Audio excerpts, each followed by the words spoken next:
Breaking news. Russia will not cooperate with an international investigation into the Prigozhin crash.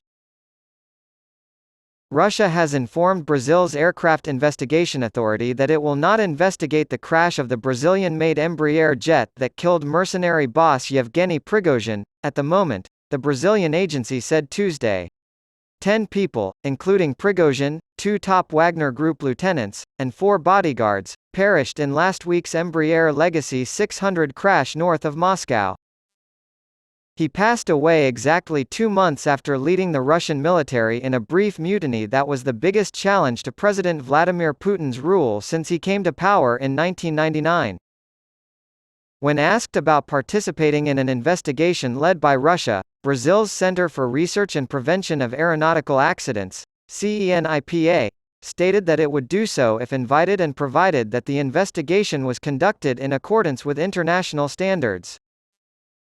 Russia's aviation authority was not compelled to agree to CENIPA's request, but some former investigators advocated for it because the United States and other Western governments suspect the Kremlin was responsible for the crash of the safe Embraer Legacy 600 on August 23.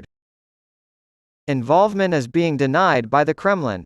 Prigozhin has spoken out publicly against Russia's handling of its invasion of Ukraine. The Wagner mercenaries fought alongside the Russians in these conflicts. ICAO, based in Montreal, determined that the flight departing from Moscow and heading to St. Petersburg was domestic, and thus not subject to the international rules commonly referred to as Annex 13. CENIPA head Air Brigadier Marcelo Moreno told Reuters that the agency had emailed Russia last week asking if it would open such an investigation, and that while Russia was not obligated to do so, it was nonetheless strongly recommended. However, if they promise to launch an investigation and include Brazil in the process, we will take part remotely. An internal Russian investigation would always be questioned without the participation of Brazil, the country where the plane was manufactured, according to U.S. aviation safety consultant and former investigator John Cox. After hearing the Russian response, Cox said, "I think it's very sad. To paraphrase, I think it hurts the transparency of the Russian investigation."